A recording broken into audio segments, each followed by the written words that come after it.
I was mid-step on the marble staircase at my husband's cousin's engagement party, one of those glossy, over-decorated family events where appearances mattered more than honesty, when I heard the microphone squeal, followed by my best friend's voice trembling through the speakers. "Emily. I'm so sorry, but you need to know. He's been cheating on you." The entire ballroom froze. My name echoed against the chandeliers. Conversations died mid-sentence. Even the string quartet faltered, one violinist dragging a note painfully off-key. I turned slowly, one hand resting on the railing, the other subconsciously touching the crease in my navy satin dress, right where the fabric had snagged earlier in the car, when my husband grabbed my arm a little too hard as he insisted, "Don't start anything tonight." The tiny tear glinted under the warm lights like a quiet warning. And there she was, Alyssa Porter, my best friend of 14 years, standing in front of my husband's entire family with tears streaking her mascara. She held her phone up, screen shining like a sad little spotlight. Behind her, my husband, Ryan Calloway, stood stiff as a board, jaw clenched, eyes darting between me, the guests, and Alyssa as if calculating the fastest way to silence the entire situation.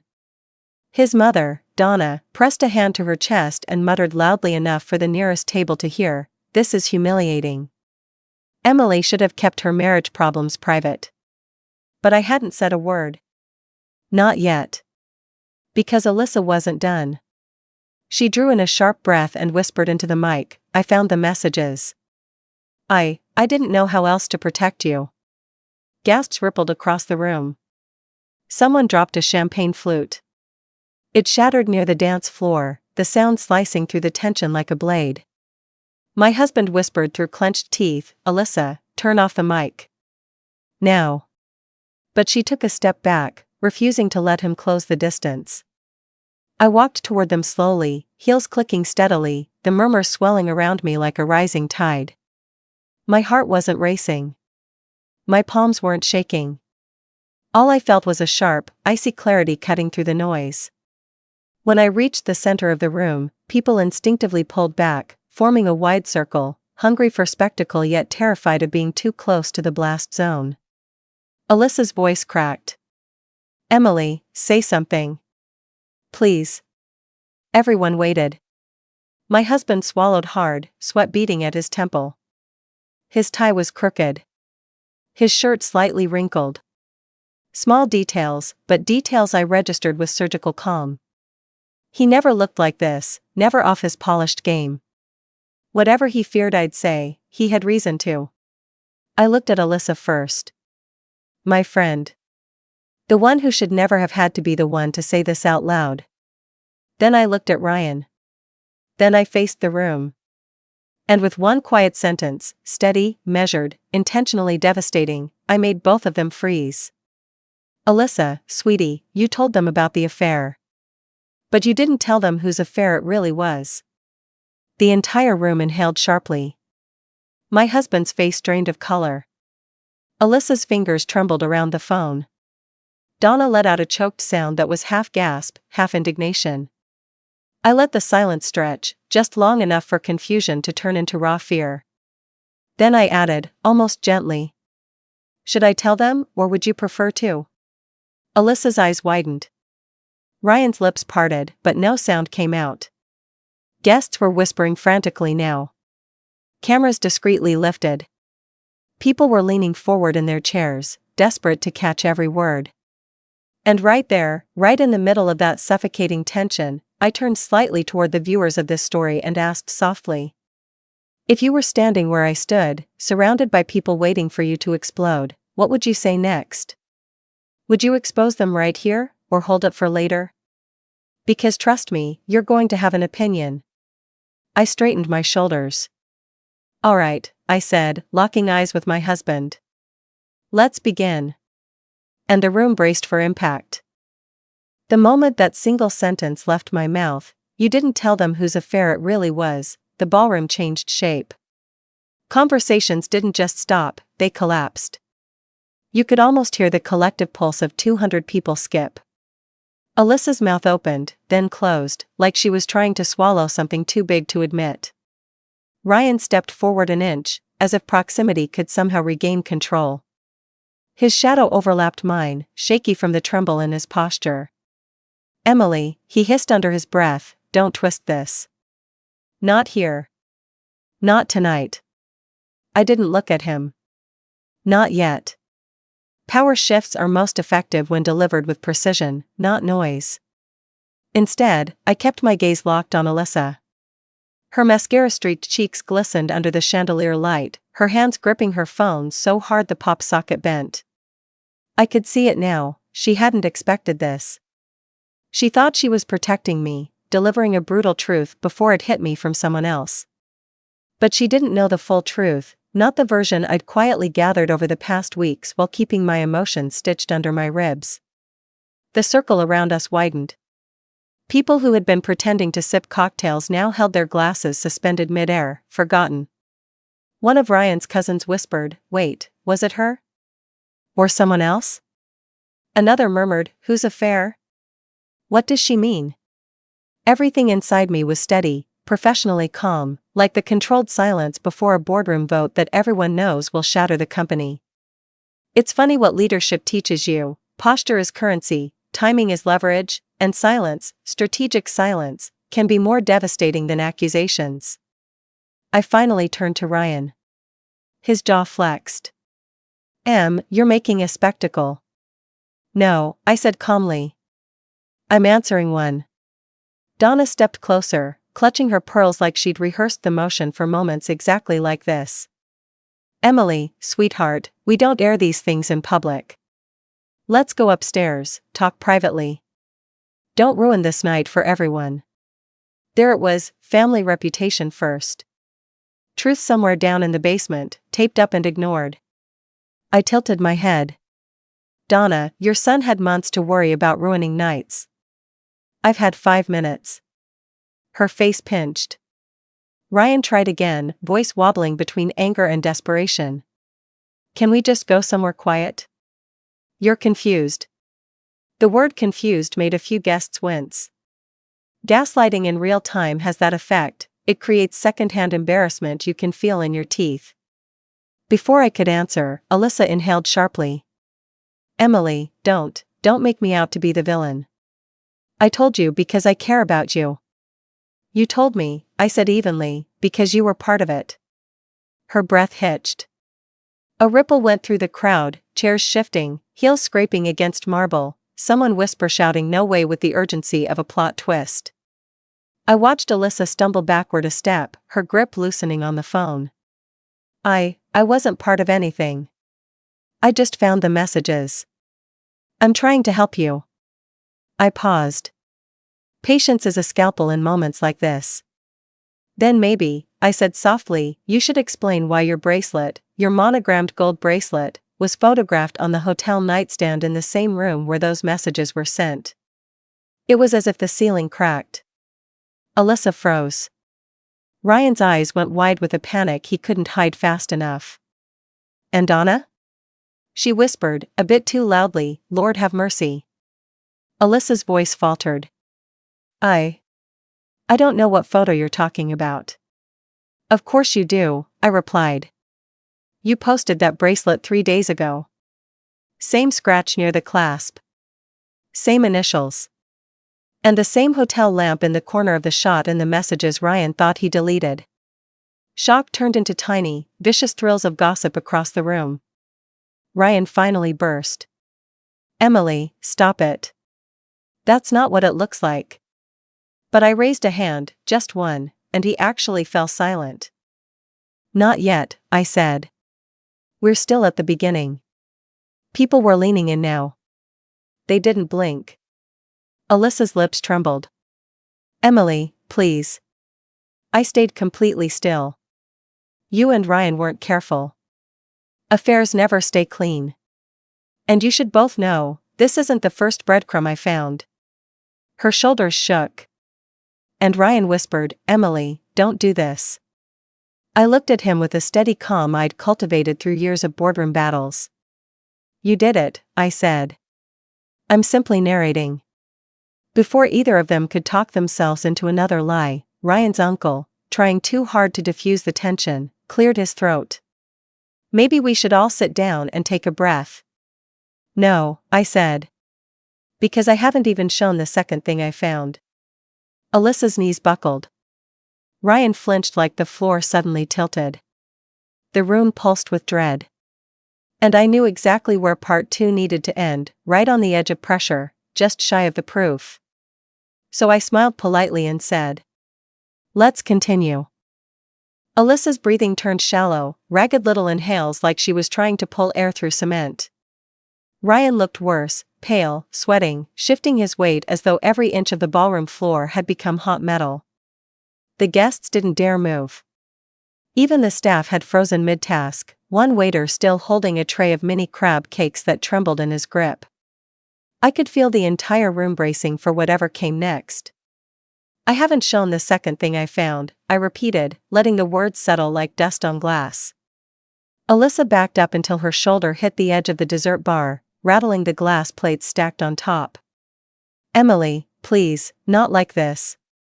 Ryan pushed forward, but two of his cousins subtly stepped between him and me, not out of loyalty to me, but out of sheer curiosity. They wanted the front row seats. They wanted to witness the collapse. I kept my voice calm. "You've had months to decide how you wanted this. I get a turn now." Donna sputtered, "Emily, you are blowing this entirely out of proportion. You are misreading everything. You are." I didn't even look at her when I said, "Donna, if you interrupt me again, I will make sure what comes next is broadcast louder than Alyssa's announcement." She closed her mouth so fast her teeth clicked. Alyssa pressed her palms to the bar as if steadying herself before a crash. "You're angry, of course you're angry. You think this is something it isn't." "Oh?" I raised an eyebrow. "Then maybe you should help me interpret the second breadcrumb." Ryan's Adam's apple bobbed so hard it was almost painful to watch. Across the room, someone whispered, "She said, second breadcrumb, there's more?" Yes. Much more. But the timing mattered. I reached into my clutch, not fast or dramatic, just deliberate. That tiny motion made 3 people gasp like I was about to pull out a grenade. But all I retrieved was a single folded note. Small. Cream-colored. Edges slightly frayed. Ryan whispered, "Emily. Please." But it was too late. "This," I said, holding it up, "is the reservation card I found in your jacket pocket last week, Ryan." I didn't recognize the handwriting at first. But then I unfolded it. Alyssa's knees actually gave out for a moment. She caught herself on the table.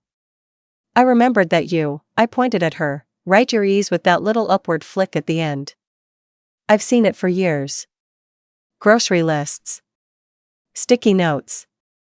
Birthday cards you left in my office. And on this." Guests craned forward, necks extended. Ryan tried one more weak attempt. "That was from a business meeting. You know how many people write." I didn't raise my voice. I didn't need to. "Then how do you explain the name written at the top?" Ryan Calloway plus gasped. "And the date circled?" "And the handwritten note, use the back entrance, like last time." The crowd erupted into murmurs. Someone actually said, "Oh my God." Alyssa covered her mouth. Ryan's face twisted in betrayal, not because he'd been caught, but because Alyssa hadn't done a better job hiding it. I watched their silent blame game unfold. Their eyes flicking between each other. Their guilt tangling into panic. And I stepped right into that quiet space. "You weren't careful," I said. "Either of you." Alyssa's voice cracked. "Emily, I swear." But I held up the reservation card, turning it slightly so the nearest guests could see the handwriting. "I haven't shown this to anyone yet," I said. "Not your parents. Not your cousins. No one." Then I looked directly at you, the viewer of this story. "And if you were me right now, would you show it to the entire room or keep building the pressure? What would you do next?" I let that question hang. 2 sentences. Just enough to draw you in. Just enough for you to feel the tremor in the air. Then I shifted my attention back to the traders standing in front of me. Here's the thing, I said slowly, this note wasn't the real problem. Alyssa blinked, confused. Ryan stared like he was waiting for a trapdoor. The real problem, I continued, is what I found because of it. Ryan's voice cracked. Emily, please don't. Oh, I will, I said calmly. Because this wasn't just an affair. It was a plan. And your biggest mistake was leaving a trail. Alyssa whispered, what trail? I stepped closer, lowering my voice so the guests leaned in even harder. The trail, I said, that leads straight to the person who helped you, and the reason you both look terrified right now. A ripple of dread swept the room. Alyssa covered her face. Ryan's hand dropped limply to his side. Donna looked seconds from fainting. And I let the silence sharpen before I delivered the last line. You weren't just cheating. You were preparing something much worse. Gasps burst across the ballroom. I held their eyes. We're not finished. The ballroom felt smaller now, like the walls had edged inward to trap every breath, every tremor, every lie. Alyssa's mascara was smudged into uneven shadows beneath her eyes. Ryan's collar wilted with sweat. Donna clutched the back of a chair as if gravity had abruptly doubled. And I hadn't even revealed the actual proof yet. You weren't just cheating, I repeated softly. You were preparing something worse. A few cousins exchanged horrified looks.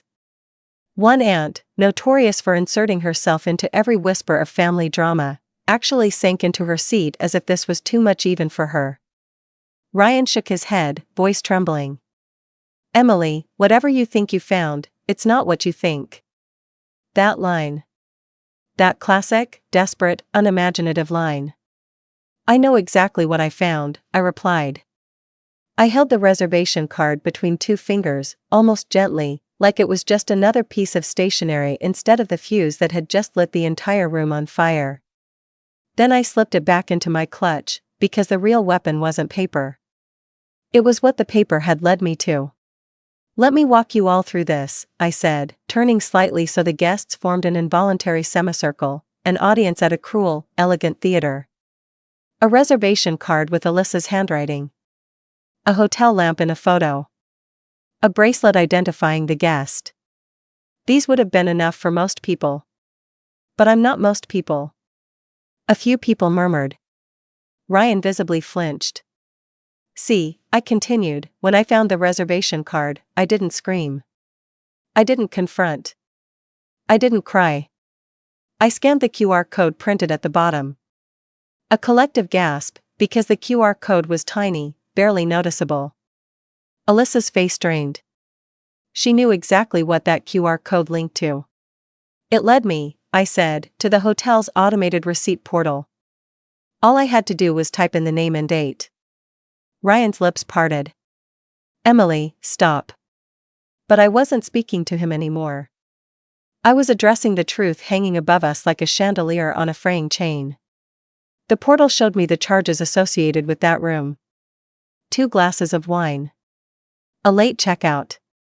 And, here's the part that should worry you most, Ryan, a printed invoice addressed to you requesting confirmation of a document drop-off. The room buzzed, half confusion, half dread. Alyssa whispered, voice thin and cracking, what document? Emily, that must have been a mistake. I turned to her sharply. It was not a mistake. Because I called the hotel myself. Asked what document drop-off meant. And do you know what the concierge told me? Neither of them breathed. That someone using your name, Alyssa, delivered a sealed envelope to that room. An envelope that needed to be photographed with the recipient for verification. Which makes sense, because the photo they referenced showed your bracelet beside Ryan. A wave of murmurs crashed through the ballroom. Ryan choked on his words. Emily, you're misunderstanding. No.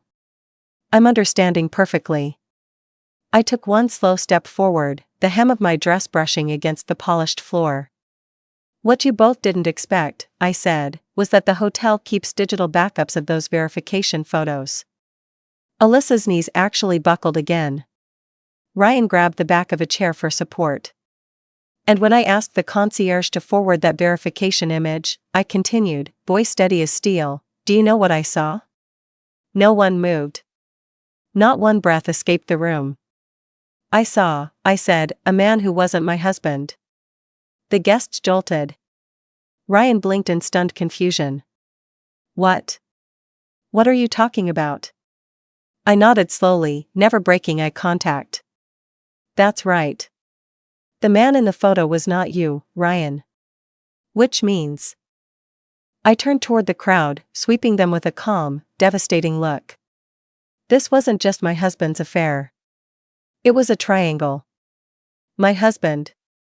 My best friend. And a third person who has been hiding his face behind both of you. Gasps exploded around us. Alyssa covered her mouth again, a sob breaking through her fingers. Ryan stared at her in disbelief. Alyssa, who was in that room? She didn't answer. She couldn't. And I wasn't finished. The hotel confirmed the man checked in under a fake name. But the photo had one detail you two didn't catch, a detail that made everything make sense. Alyssa's body shook. Ryan looked like he was about to collapse. On his wrist, I said quietly, the man wore a watch engraved with initials. 2 initials. I paused. The room held its breath. DC. Donna Calloway, my mother-in-law, covered her mouth with both hands and gasped so loudly the entire chandelier seemed to shiver. Because those initials belonged to her son. Ryan's younger brother. Dylan Calloway. Alyssa's scream was so faint it barely escaped her throat. Ryan staggered backward, horror replacing rage. And I whispered, just loud enough for the room to hear. Now it makes sense why both of you looked terrified. The ballroom was chaos beneath a blanket of shock. And I had only revealed half of what I found. For a moment, the ballroom didn't sound like a party anymore, it sounded like an emergency room where everyone flatlined at once. Every face reflected the same horrified equation. Alyssa. Ryan. And Dylan Calloway, the golden boy of the family. Donna actually stumbled backward, gripping her husband's arm with a force that made him wince. Her prized family image, polished, curated, worshipped, was bleeding out across the marble floor. Ryan looked like someone had ripped the ground out from under him. Dylan, he whispered. My brother? You were with my brother? Alyssa's sob cracked open her throat. Ryan, please, I didn't mean for it. Oh, shut up, he snapped, voice breaking. You told me it was no one. Just a physical mistake. You said it was a random guy, you said. But she couldn't answer. She slid down against the dessert bar, legs folding under her, hands shaking so violently she could barely keep them pressed to her face. Donna's voice burst out in a high-pitched, trembling wail. Dylan. Dylan, where are you? But Dylan was nowhere in sight. Of course he wasn't. Men like him never stand next to the fire they start.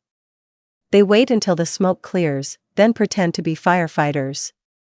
I exhaled slowly, my voice calm and even. You were all so busy trying to manage me, that none of you stopped to consider what I might already know. Ryan's eyes snapped to mine, raw, frantic. Emily, baby, listen, whatever Alyssa did with Dylan, whatever that was, this doesn't have to be. There it is, I murmured. Whatever she did, asterisk. I took one step closer. My dress whispered against the floor. You still can't say you did anything wrong, can you? Even now, when the truth is screaming. His composure shattered. All right. Fine. I screwed up. I was stupid. But you're blowing this up in front of everyone when we could have talked privately. I laughed once, quiet, controlled, surgical. Privately? Is that what we're calling months of manipulation now? Donna tried to interject, trembling. Emily, our family reputation. I lifted a hand, and she stopped mid-sentence. Your family reputation, I said, is precisely why we're here. You spent years training everyone in this room to whisper instead of confess, to hide instead of repair, to silence instead of admit. Tonight, your system failed. I turned to the crowd. Because while Ryan and Alyssa were tangled in their lies, and Dylan was sneaking in through hotel back entrances, they didn't realize they left a far bigger problem behind. Gasps rippled again. People weren't even pretending to sit anymore, they were leaning, clustering, gripping chairs as if gravity were shifting. Ryan swallowed. What problem? I lowered my voice just enough to make him lean in. You weren't just cheating, I said. You were preparing a legal ambush. The room froze. Alyssa lifted her head slowly, mascara streaking like ink drops on porcelain. Emily, please don't. But I continued.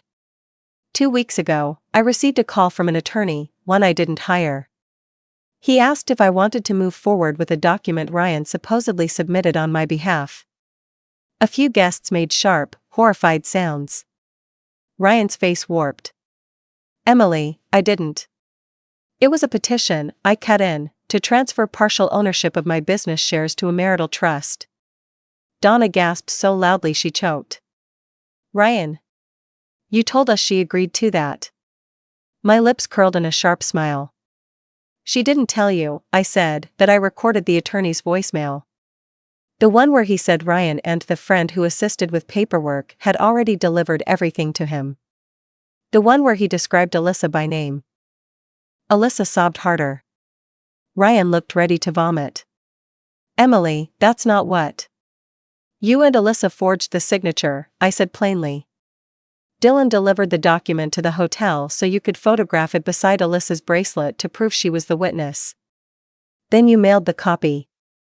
The crowd erupted, chairs scraped, hands flew to mouths, a distant uncle hissed, that's illegal. Ryan screamed, I didn't sign anything. I didn't. But he stopped. Because he knew. They had all been caught in a net they wove themselves. I stepped toward him, voice low and lethal. Ryan, you didn't just cheat. You conspired. You tried to steal from me. And the only reason it didn't work is because you three were too arrogant to hide the trail. He staggered back. Alyssa whispered, Emily, please, we were desperate. Oh, I know, I said softly. But I wasn't. I straightened, shoulders squared. And now, this is the part where you all try to gaslight me. Where you beg. Where you insist it's not what it looks like. Ryan reached out. Emily, please, we can fix. I moved my hand out of his reach. No, I said. You're going to face it. And the entire room braced for the final blow, the final reveal that would seal their fate. Because justice was just one step away. Ryan's hand hovered in the space between us, shaking. The same hand that had grabbed my wrist hard enough to bruise. The same hand that had signed documents behind my back. The same hand that had touched my best friend, and my husband's own brother may have recorded the entire setup. But now? That hand hung limp, useless, defeated. I didn't step back. I didn't step forward. I stood still, because real power doesn't flinch. It waits. Face it, I repeated, letting every syllable land like a verdict. Ryan's voice cracked. Emily, if you take this public, if you tell the board, your reputation gets hit too. The investors will panic. You'll drag yourself down with me. I almost pitied him. Almost. Because he still didn't understand. This wasn't about emotion anymore. This was about leverage. I already told the board, I said. Gasps detonated around us. Ryan's face strained, the floor dropping out beneath him. You what? 3 days ago, I continued, I informed them there was a possible attempt to fraudulently reassign my shares. I didn't name names. I let them investigate quietly. So when the attorney's office confirmed that a forged signature was submitted under your email address, Donna shrieked, "Oh my God." The board froze everything tied to you, I finished calmly. Your privileges, your access, your proxy voting rights. All suspended pending a legal review. A ripple of awe moved through the room. Ryan staggered, grabbing the back of a chair to keep himself from falling. Emily, you blindsided me. No, I said. You blindsided yourself. Alyssa let out a strangled sob. Please, please don't ruin my life over a mistake. I turned to her. A mistake, I said softly, is spilling wine on my carpet. You tried to help someone steal my company.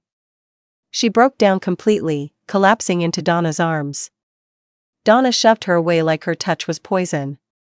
And then Donna rounded on me, voice trembling with a mother's final, desperate denial. You're destroying my family. I met her eyes with a level, surgical calm. Your sons destroyed your family. I'm just ending the performance. The ballroom erupted with whispers, phones discreetly recording, relatives openly debating who did what and how deeply the betrayal ran. But I didn't need their commentary. I needed closure. And I had prepared it. I reached into my clutch one final time. This time I wasn't holding a reservation card. Not a photo. Not a voicemail transcript. But a folder. Black. Slim. Labeled with a single gold-embossed word. Notice. Ryan stared at it like it was a loaded weapon. What is that? I stepped closer, holding it out, but not offering it. This, I said, is the official separation notice drafted by my attorney. Filed this morning. It states that due to attempted financial misconduct and marital breach, I am requesting immediate separation and exclusive custody consideration. A sharp inhale went through the room. Ryan's voice dropped to a whisper. Exclusive? Yes, I said. Because judges don't look kindly on forged signatures and coordinated deceit. Not to mention the physical bruising you caused me 2 nights ago. His mouth opened. Closed. Opened again. No. Emily, no. I can explain. You already explained, I said. When you grabbed me hard enough to leave a mark. When you lied. When you plotted. When you cheated with 2 people, one being your own brother's accomplice. Alyssa let out another sob. Donna covered her ears as if she could block the truth out of existence. I slipped the notice folder back into my clutch. You'll be served tomorrow morning. Ryan collapsed into a chair, head in his hands. And just like that, the Callaway facade cracked completely. The consequences. The legal fallout was fast. The forged signature? Prosecutable. The attempted asset redirection? Documented. The attorney's voicemail? Timestamped proof. The hotel's verification photo? The nail in the coffin. Dylan fled the state for a while. Alyssa issued a written apology through her lawyer. Donna stopped sending holiday invitations. Ryan agreed to the separation terms faster than anyone predicted, my lawyer later said. He knew he didn't stand a chance. And my business? It flourished. When deceit leaves your life, space opens for clarity. The rebuild. Months later, I stood in my office, a place they had tried to take from me, watching the sunset bleed gold across the skyline. My daughter was drawing on the floor beside me, humming softly. I wore a new bracelet. Not gold. Not expensive. Just symbolic. A tiny charm shaped like a lock. Because I learned something. You don't rebuild by forgetting what happened. You rebuild by securing your boundaries so strongly no one can break them again. And when my daughter looked up and asked, "Mommy, are you happy now?" I smiled. "Yes, baby," I whispered. "I'm finally safe." Justice had been delivered. The truth had been exposed. And I stood on top, exactly where they never wanted me to be.